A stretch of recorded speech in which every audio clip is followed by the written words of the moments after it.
નમસ્કાર મિત્રો, તમારો એક નવા વિડીયોની અંદર હાર્દિક સ્વાગત છે. મિત્રો, ચેતરભાઈ વસાવાની પત્નીને જામીન તો મળ્યા, પરંતુ ખતરો હજુ ટાળ્યો નથી. મિત્રો, આજ 5 કડક નિયમોનું પાલન કરવું પડશે, નહીંતર ફરીથી તેમને જેલમાં. મિત્રો, ચેતરભાઈ વસાવા કેસમાં આખરે લાંબી કાયદાકીય લડત, અનેક સુનાવણી બાદ માન્ય હાઈકોર્ટ દ્વારા 5 લોકોનો જામીન મંજૂર કરી દીધા છે. મિત્રો, ચેતરભાઈ વસાવાના પત્ની શકુંતલાબેન વસાવા પણ સામે છે.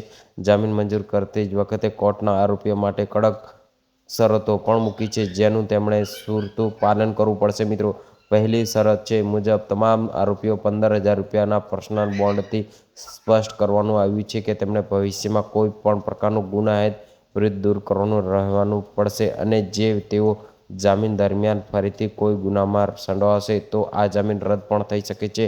અને ત્રીજી શરત મુજબ હાઈકોર્ટ પૂર્વ મંજૂરી વગર આ કોઈ પણ 5 આરોપીઓ ભારત દેશ છોડીને જઈ શકશે નહીં. અને ચોથી શરત એવું કે પરિપંચાયત કરવામાં આવ્યું છે કે તેમણે કોર્ટમાં પોતાનું સાચું સરનામું આપવાનું રહેશે, અને જો ભવિષ્યમાં ક્યારેય પણ સરનામું બદલાવાની શરત ઊભી થાય તો પહેલાં જ કોર્ટની મંજૂરી લેવામાં અસ્વસ્થ રહેવા પડશે. અને જ્યારે પણ કોર્ટમાંથી કેસની સુનાવણી નીકળશે ત્યારે આ આરોપીઓને ફરજિયાત હાજર રહેવું પડશે. આ કેસમાં હાઈકોર્ટે 5 એવા મહત્વના કાયદાકીય મુદ્દાઓ અને ધ્યાનમાં લીધા છે, જેના આધારે જ પર આ 5 લોકોનો જામીન મંજૂર કરવામાં આવી રહ્યા છે. અને સૌથી પહેલા એ મહત્વનો મુદ્દો છે કે આ 5 આરોપીઓ કોઈ પણ પ્રકારનો સીધો હુમલો કર્યો ન હતો, તેમની પાસેથી કોઈ હથિયાર પણ ન મળ્યું હતું, અને સરકારી આધારે પણ હાથ ઉપાડવાનો કે લાપરવાનો મારવાનો કોઈ આરોપી પર આ 5 વ્યક્તિઓના પણ ન હતો. પણ કારણ કે હાથ ઉપાડવાનો મુખ્ય આરોપી ધારાસભ્ય ચેતરભાઈ વસાવા પર લાગ્યો હતો, અને બીજો મોટો મુદ્દો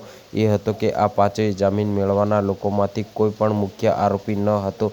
મુખ્ય આરોપી તરીકે જેમણે હવામાં ફાયરિંગ કર્યું હતું અથવા પૈસાની માંગણી કરી હતી તેવા આરોપી ધારાસભ્ય અને તેમના પીએ પર સીધી રીતે લાગેલ છે. અને જ્યારે આ લોકો માત્ર ઘટના સ્થળ પર હાજર રહેલા ખેડૂતો કે સાથીદારો હતા, જેઓ મુખ્ય આરોપીની આજુબાજુમાં હાજર હોવાના કારણે કેસમાં સંડોવાયા હતા. આ ઉપરાંત હાઈકોર્ટે પોતાના નિયમો મુજબ કાર્યવાહી કરી છે. અને મિત્રો, હાઈકોર્ટમાં સજા પણ રોકવામાં લાગે, એટલે કે સ્ટેશનરી કડી અને મૂળ અપીલ એડિટ થઈ ચૂકી છે, પરંતુ તેઓ આખરી નિકાલમાં આવવા માટે લાંબો સમય લગાવી શકે છે. જો આ પ્રક્રિયા મહિનાઓ કે વર્ષો સુધી ચાલે અને આ દરમિયાન આરોપીઓને જેલમાં રાખવામાં આવે તો અંતે તેઓ નિર્દોષ બની જાય છે અને ન્યાય દ્રષ્ટિએ ખોટું ગણાય છે, જેને ધ્યાનમાં રાખીને જામીન આપવા માટે યોગ્ય માનવામાં આવ્યા છે. અને ચોથો મુદ્દો એ ઓછો થયો કે જેલવાસી રહ્યો છે કે કારણ કે તેઓ 2023માં કેસ નોંધ્યા બાદ ટ્રાયલ દરમિયાન આ આરોપીઓ વધુમાં વધુ